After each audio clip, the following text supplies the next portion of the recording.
Looking for a fast-charging, ultra-responsive stylus for your iPad? Meet the 2X Fast Charge Active Stylus Pen, designed for 2018 to 2025 Apple iPads. Take your creativity and productivity to the next level. Click the link in the video description to shop now on Amazon. Welcome to TV Talk Daily, where we dive into the latest news and trends in entertainment and beyond. I'm your host, Emma, and today we're talking about a topic that's sure to stir up some interesting discussions: succession in the music industry. We're looking at a business where family ties run deep, with leaders of major label groups coming from within. Take Lucian Grange, chairman and CEO of UMG, for example. He took the reins back in 2011, when his son Elliot was just starting to make waves in the industry. Fast forward to today, and Elliot is now running Atlantic Records alongside another so-called Nepo baby, Val Blavatnik, the 27-year-old son of billionaire majority owner Len Blavatnik.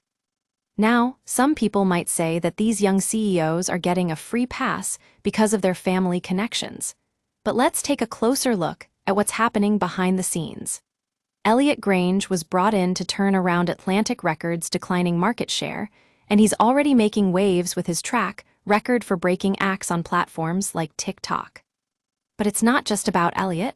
We're also seeing other younger leaders emerging from within the industry. Take Republic Collective CEO Monty Lipman and Interscope Chairman CEO John Janik, who are both logical candidates to take over as head of Universal Music Group in the future. And then there's the elephant in the room, succession itself.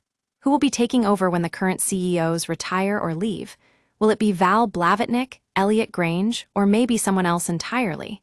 We spoke to nearly a dozen industry insiders, and while they were tight-lipped about specific details, one thing was clear. There's a deep bench of internal players who are more than qualified to step into this position. But here's the bigger picture. When it comes to succession in the music industry, we're still seeing a lack of women at the top.